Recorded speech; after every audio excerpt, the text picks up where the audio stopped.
Magandang umaga sa ating lahat. Patuloy ang epekto ng northeast monsoon o hanging amihan sa malaking bahagi ng Hilaga at Git ng Luzon. Samantalang ito namang easterlies, yung mainit na hangin galing sa karatang Pasipiko ang nakakaapekto sa nalalabing bahagi ng ating bansa. Kaya makaranas pa rin tayo ng mga kaulapan at pagulan sa extreme northern Luzon. Samantalang mas maaliwalas sa panahon nating inaasahan for the next 24 hours na nalalabing bahagi ng ating bansa. May chance pa rin ng mga thunderstorms sa bahagi ng Visayas, Mindanao, pati na rin sa mga areas ng Southern Luzon. At for Metro Manila and the rest of Luzon, may chance naman tayo ng mga light rains o dagli ang pag-ambon na dala ng amihan. So sa nubing una rin tayo binabantay ang low pressure area sa mga ng panahon na maaaring makaapekto sa ating bansa sa mga susunod na araw.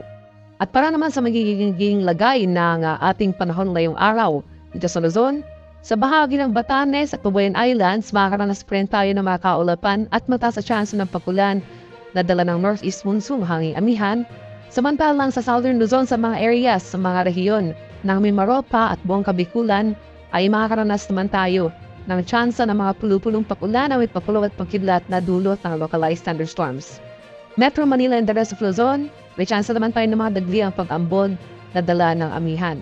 Inasahan natin ang mataas sa chance ng mga kaulapan at mga thunderstorms, especially sa eastern section ng Luzon. Bunsod pa rin yan ng easterlies o yung hangin na nanggagaling sa karagatang Pasipiko.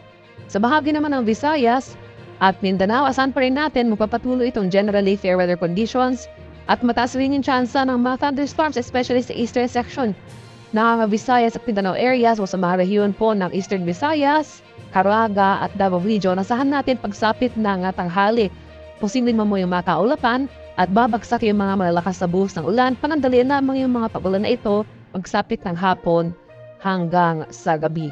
At para naman sa lagay ng ating karagatan, wala pa rin tayo nakataas na gale warning sa anumang baybay na ating kapuluan. Kaya naman malayang makapalaot ang ating mga kababayang mga isda at may mga maliliit na sasakyang pandagat.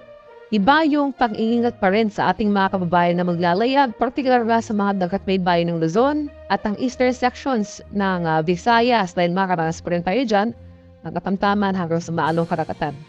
Para naman sa ating 3-day extended weather outlook sa mga piling syudad ng ating bansa, buong bansa makakaranas ng patuloy na makakaranas ng pangkalahatang maaliwalas na panahon sa susunod na 3 araw. Sa mga areas ng Northern at Central Luzon, sa mga syudad ng Metro Manila at Baguio City, magpapatuloy pa rin yung mga tsansa ng dagli ang pagkambon o yung mga light rain sa dala ng amihan. Yung mga pakulan na ito ay may hina at hindi gaano magtatagal. Samantalang sa nalalabing bahagi ng ating bansa, so sa malaking bahagi ng Kabikulan, buong Visayas at buong Mindanao, magpapatuloy naman yung mga tsansa ng thunderstorm, especially nga sa hapon hanggang sa gabi. Sa kasaluhin mo lang nga rin tayo binabantay low pressure area kaya magpapatuloy itong magandang panahon for the next 3 days. So sa araw ng Sabado at Linggo hanggang sa unang araw ng taong 2024, asan pa rin natin magpapatuloy itong generally fair weather conditions.